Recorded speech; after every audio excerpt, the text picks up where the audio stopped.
Is M और are के, is M और आर के बारे में यहाँ पर फिल इन द ब्लैंक्स में हमें भरना है इज़ एम आर। तो यहाँ पर हम सबसे पहले देख लेते हैं कि हमें कैसे भरना है। तो यहाँ पर देखिए फर्स्ट सेंटेंस में क्या लिखा हुआ है, जॉन एंड कैट, और डैश दिया हुआ है गुड फ्रेंड्स। तो जॉन और कैट कौन है, वो अच्छे दोस्त हैं। तो यहाँ पर हमें क्या भरना होगा, एम भरना है, इज़ और आर, इसमें से कौन सा भरना है। तो यहाँ पर देखिए जॉन एंड कैट, तो यहाँ पर दो लोग हैं, तो यहाँ पर ये दो लोग हो गए। तो हम जहाँ ये सिंगुलर नहीं है तो ये बहुवचन हो गया। तो यहाँ पर जब दो लोगों की बात आ गई तो हम यहाँ पर आर का इस्तेमाल करेंगे। इसी तरीके से सेकंड सेंटेंस में देखिए द कैट, यहाँ पर द कैट लिखा हुआ है।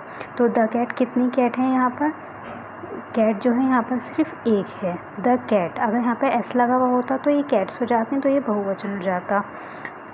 तो यहाँ पर सिंगल है तो हम यहाँ पर इसका इस्तेमाल करेंगे, the cat is a domestic species of small mammals. ठीक है। तो अब थर्ड वाले में देखिए अ प्लेन, प्लेन के बारे में बात करी गई है, अ vehicle that flies through the air. तो ए प्लेन के बारे में बात करिए तो यहाँ पर एक प्लेन के बारे में बात हुई है। तो ए के बारे में एक की बात हुई तो हम वहाँ पर क्या लगाएंगे, जब हम एक की बात करेंगे तो हम वहाँ पर इसका इस्तेमाल करेंगे। तो यहाँ पर कैसे बनेगा ये, तो a plane is a vehicle that flies through the air. तो ये हो गया। अब फोर्थ वाले में देखिए बटरफ्लाइज लिखा हुआ है। अगर यहाँ पर बटरफ्लाई लिखा हुआ होता तो वो एक सिंगल होता, लेकिन यहाँ पर बटरफ्लाइज लिखा हुआ है तो यहाँ पर प्लूरल है। तो प्लूरल के लिए हम क्या लगाएंगे, जहाँ पर एक से ज़्यादा वो चीज़ें होती हैं वहाँ पर हम आर का इस्तेमाल करते हैं। तो यहाँ पर इस लाइन्स में आपको आर का इस्तेमाल करना है। Butterflies are insect that have large coloured wings. ठीक है। तो फिफ्थ वाले में देखिए अ स्टार, तो ये खुद ही बता रहा है ए से कि ये एक स्टार है, यानी कि एक सितारा है।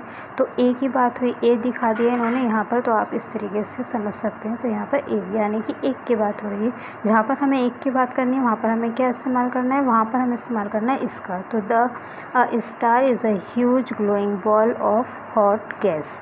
अब इसी तरीके से सिक्स्थ वाले में देखिए यहाँ पर क्या दिया हुआ है, दे लिखा हुआ है।